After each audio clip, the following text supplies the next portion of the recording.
Hello friends, நம்ம இன்றைக்கி என்ன ரெசிபி பார்க்க போனால் ரொம்ப டேஸ்டியான எம்மியான ஹோட்டல் ஸ்டைல் ரவா தோசை.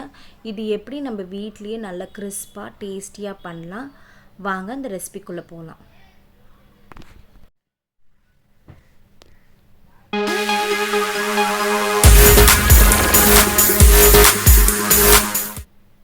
இந்த ரவா தோசைக்கு தேவையான இன்க்ரீடியன்ஸ் பார்ப்போம். இப்போது ஒரு அகலமான பாத்திரத்தில் 1 கப் ரவா எடுத்துக்கோங்க, 1 கப் அரிசி மாவு எடுத்துக்கோங்க, 3/4 கப் மைதா எடுத்துக்கோங்க.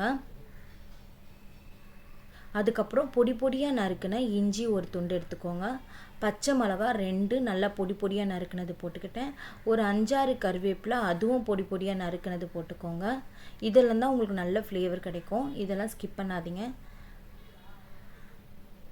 இப்போது 1/4 ஸ்பூன் ஜீரகம் போட்டுக்கலாம், முழு ஜீரகமே நான் போடுறேன்.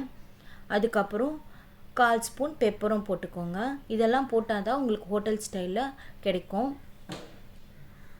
இப்போ 1/4 ஸ்பூன் ஜீரகம் போட்டாச்சு, 1/4 ஸ்பூன் மிளகும் போட்டிருக்கேன்.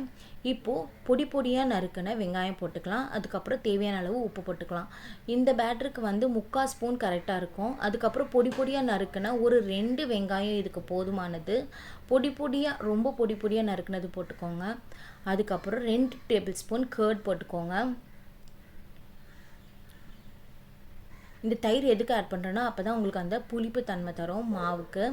இப்போது தண்ணி நல்லா தாராளமாக விட்டுக்கலாம். ஒரு 8 டம்ளர் தண்ணி விட்டுக்கோங்க. இந்த மாவு நல்லா ஃப்ளோயிங்காக நல்லா தண்ணியாக இருக்கணும் கன்சிஸ்டன்சி. இப்போ இது எல்லாமே நல்லா மிக்ஸ் பண்ணிவிட்டு நம்ம ஒரு 20 நிமிஷம் அப்படியே நம்ம டிஸ்டர்ப் பண்ணாமல் ரெஸ்ட்டில் விட்டுடலாம். அப்போ தான் மாவு கொஞ்சம் நல்லா தயிர்லாம் போட்டிருக்கு, கொஞ்சம் புளிப்பாக இருக்கும், நல்லா டேஸ்ட்டாகவும் இருக்கும். பாருங்கள், ஒரு தட்டு போட்டு மூடி அப்படியே விட்டுருங்க ஒரு 20 நிமிஷம். இந்த ரவா தோசை ரொம்ப சிம்பிள், மிக்ஸ் பண்ணுறதுலாம் ரொம்ப ஈஸி. ஆனால் சுடும் போது மட்டும் ஒரு 5-6 நிமிஷம் கொஞ்சம் டைம் எடுக்கும் நார்மல் தோசையை விட. இப்போது பேன் ஒரு தவா நல்லா சூடாக இருக்கணும். சூடான பிறகு 1 ஸ்பூன் எண்ணெய் விட்டுக்கோங்க. எண்ணெய் போட்ட பிறகு பொடியை நறுக்கின கொஞ்சம் வெங்காயத்தை ஆட் பண்ணிக்கிட்டு மாவு அப்படியே லைட்டாக நம்ம ஃபுல்லாக ஸ்ப்ரெட் பண்ணி விட்டுக்கலாம். நார்மல் தோசை மாதிரி இல்லாமல் இந்த மாதிரி போட்டுக்கோங்க. அதுக்கப்புறம் எண்ணெய் தாராளமாக ஒரு 2 ஸ்பூன் நல்லா சுற்றி விட்டுக்கலாம். ஒரு மீடியமில் வச்சுக்கோங்க, அப்போ தான் அது நல்லா கிறிஸ்பியாக ஆகும்.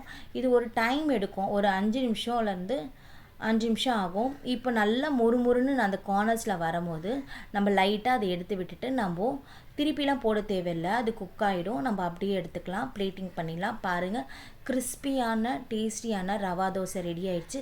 வீட்லேயே நம்ம சிம்பிளாக செய்யலாம். இது ரவா தோசை அவ்வளோ காம்ப்ளிகேட்டட்லாம் இல்லை, இன்னும் சுடுறதுக்கு மட்டும்தான் கொஞ்சம் லேட் ஆகும். இது கூட நீங்கள் கார சட்னி தேங்காய் சட்னி வச்சு சாப்பிடும் போது ரவா தோசை ரொம்ப அல்டிமேட்டாக இருக்கும். நான் வெங்காய தக்காளி சட்னியும் அதுக்கப்புறம் தேங்காய் சட்னியும் நான் சர்வ் பண்ணேன். என் சேனலை பிடிச்சிருந்தா லைக் பண்ணுங்கள், ஷேர் பண்ணுங்கள், சப்ஸ்கிரைப் பண்ணுங்கள்.